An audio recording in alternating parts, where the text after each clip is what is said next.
Back on the SportsMax zone, bowling things off with cricket. A well-composed 123 from the batsman Nkrumah Bonner gave the West Indies a 6-2-run lead and control of the first apex test against England. At stumps on day 3, the West Indies, who started the day on 204 for 4, closed on 373 for 9 in reply to England's first innings score of 311. Ben Stokes 2 for 42, Craig Overton 2 for 55 and 2 for 85 in fact, and Craig Brathwaite 55, the next highest scorer for the West Indies. There were also scores of 45 from Jason Holder, 32 from Joshua De Silva. So pretty solid response here from the West Indies, George and Mariah, in batting friendly conditions. Your thoughts on how things went today for the West Indies? Well, for me, yeah, I would describe it as solid performances, but I always land, I tend to believe that the hardest thing for a batsman is to get off. And I feel like I say this so many times, is to actually start batting. And I feel as if, in Test cricket, once you settle down, the aim of the game is to bat for as long as you can. And with the numbers that we're looking at, yes, I'm thankful that a couple of the batsmen were able to push to 40 and 35 and whatnot. But I still feel like you've got the hardest part of the job done. Why not, just stay a bit longer, protect your wicket a bit more, run between the wickets, because that's how it comes, by singles and whatnot. So I felt as if, good effort, but I still feel like we could have done a bit more. And again, kudos to Nkrumah Bonner, who put his hand up and, was able to give us that century, because if he didn't, we would have been talking about a different result. Yeah. Yeah, so here's the thing now. You're talking about a change of gear, and that's one of the things I would perhaps be curmudgeonly about where the West Indies performance is concerned. There was no change of gear from the batting lineup over the course of the innings. It was just steady, steady, steady, and yes, we accumulated the runs, and yes, I'm happy Nkrumah Bonner batted that way for his century, but I wanted to see the West Indies really lift the tempo. If we had gone at 3.5, even 4 runs per over, say 3.5, then don't be greedy. Although 4 runs per over in Test cricket is par for the course these days. We'll be looking at a more sizable lead heading into day 4, and our plans for the morning session in day 4 could be so much different and would be so much different. What is true, though, is that whatever happens from here, I'd be very disappointed if the West Indies lose to this England team in this test. And unless England are going to fly in some aliens or send for Jimmy Anderson and Stuart Broad to come and beef up their bowling attack, I don't think the West Indies should lose a game in this series, because this England bowling attack is one of the most toothless I've seen in a long time. Not from England, not by English standards, but of any of the top test playing teams. And the West Indies should be looking to dominate this England team. And the batting, Joe Root apart, and yes, Johnny Bairstow is in a rich vein of form. I think our bowlers should be rubbing their hands with glee at the prospect after such a long rest of getting at the English batsmen. And I really think the West Indies on paper look stronger than Joe Root's unit right now. Yeah, and the fact is that Mark Wood, their most potent fast bowler, had an injury, and their bowling attack was hamstrung by his absence. So things not looking well for the English team at all. And I get where George is going, that given the current posture of this England team, the West Indies are in a good position to punish them and come up with a good result here. Yeah, and I think it's, that it's only fitting that we commend the Windies lower order, because I was about to bring up the point about Kemar Roach. I was actually very nervous when Nkrumah Bonner was batting, because I wanted him to get that century, right? And we were losing wickets, just one after the other.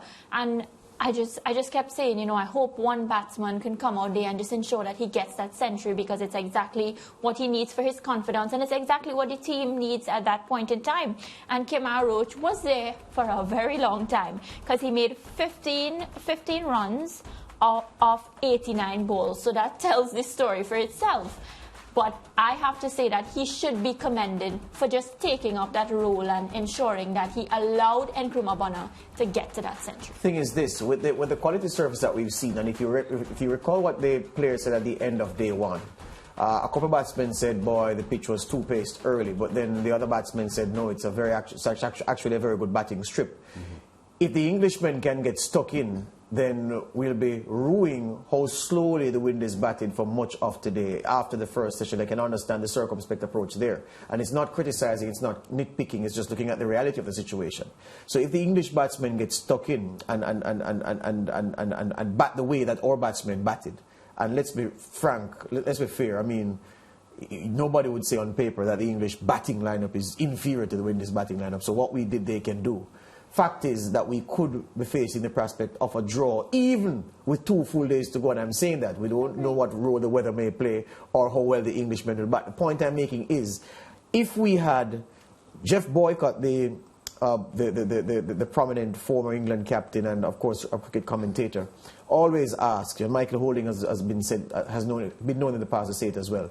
You know, add 2 wickets to the score and tell me how it looks. Add 50, 60 runs to the total and tell me how it looks. If you added 50, 60 more runs to the West Indies total at this stage, which 9 wickets down, and even looking to come back in the morning, different picture, different game. I just think that where it's poised, we have the advantage, but it's still tilted toward too close towards the balance when it should be decisively our advantage, given the innings that Bonner played and the support he got. I still think we should have changed gears and got more runs on the board. Yeah, the fact is, based on the current state of the game, a draw is probably the most likely result, given the fact that the West Indies started their innings mid-morning on the second day, and at the end of the third day, they are still batting.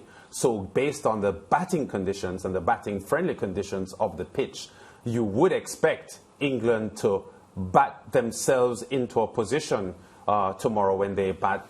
That puts, you know, defeat out of the way for them.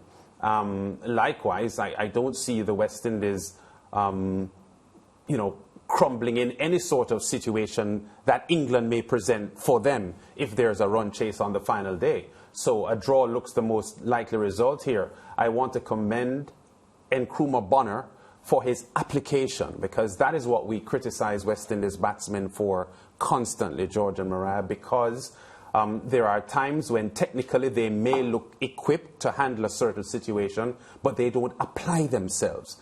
In the post-play interview I saw with Bonner just now, he noted that apart from his 100 against the Sri Lankans last year, March, his batting statistics in the Caribbean outside of that one innings would have been pretty poor, and he wanted to address that. So he started the innings committing himself to getting a big score, and he applied himself, which is what I think most fans want from West Indies cricket teams. Application. Yes, you can lose games. Yes, you can have batting collapses. But if there's a lack of application and determination shown from the batsmen, I think that is where the fans are a little lost on this West Indies team. Yeah, and rightfully so. And I think it just goes back again, Lance, to my point where we saw so much potential from the batsmen. And I'm just talking about by the numbers. Craig Brathwaite, 55. That could have gone to be a century.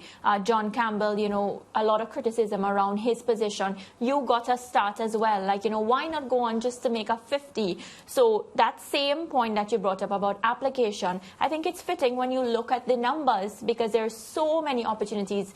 You get the start, but you're not capitalizing, not applying yourself, as Lance would put it. Every book has a spine, and it's a reason why every book has a spine and is built that way. So Nkrumah Bonner's century was the spine. In the zone room, and we talk about the zone room a lot, in the zone room there was some criticism about how Alzarri Joseph got out.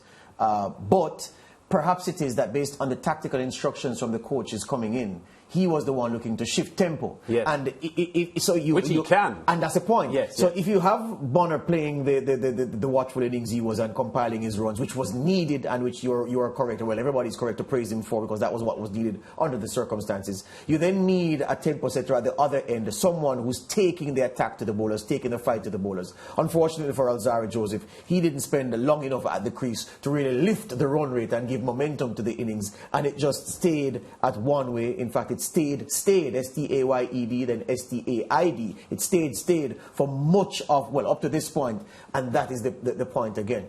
Our producers are asking us to comment on the umpiring, and, you know, it's a difficult job. It's something that those of us who've never played cricket, never experienced up close and personal, and umpiring is not something that you do for leisure. Meaning, you don't play a game with your friends and are umpiring. Even if somebody's there, it's more a gimmick than anything else. The point I'm making is, it is a very specialized skill, and it is easy, very easy, to say that that umpire is making mistakes, that umpire is rubbish, that umpire is rubbish, especially now with the availability of technology to highlight every error that the umpire has made. So, yes, there were some dodgy calls, and, you know, perhaps Bonner will feel as if they were, as Jamaicans would say, taking a set on him.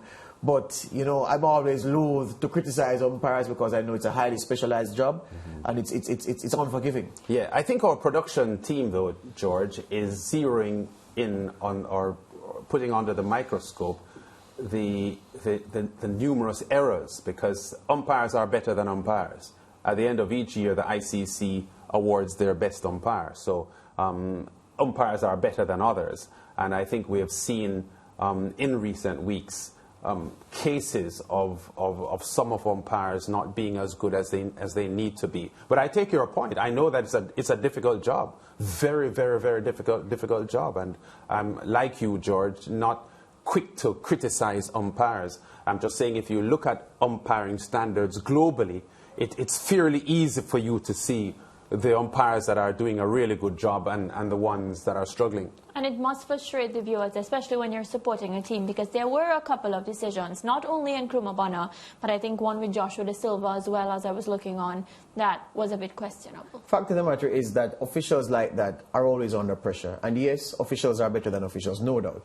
People in any vocation, yes, there are people better than the others, no doubt, in our profession. What is true is that if you compare umpiring to refereeing in a football match, even the very best referees have howlers in games when you watch the replay and see what happened. And even it may look dodgy to you from real time, and then the replay confirms what you saw, yet the referee orders something different. I mean, Graham Poole for a long time was a top football referee in England. He famously, or infamously, gave a player 3 yellow cards in one game and didn't send him off. Don't forget that one. So the point I'm making is that officials in that position are going to have bad games and bad moments. And those who are below the optimum level, that only few umpires in the history of cricket have been truly elite. The rest of them are pretty much the same, one and the same. But I can understand the frustrations, but it's still hard for me to come and cuss an umpire because, boy, you know. He made a mistake. Oh, yes, man. Well, I can. But on that note, we're heading to a quick break. When we come back, Lance Whitaker will be at the track.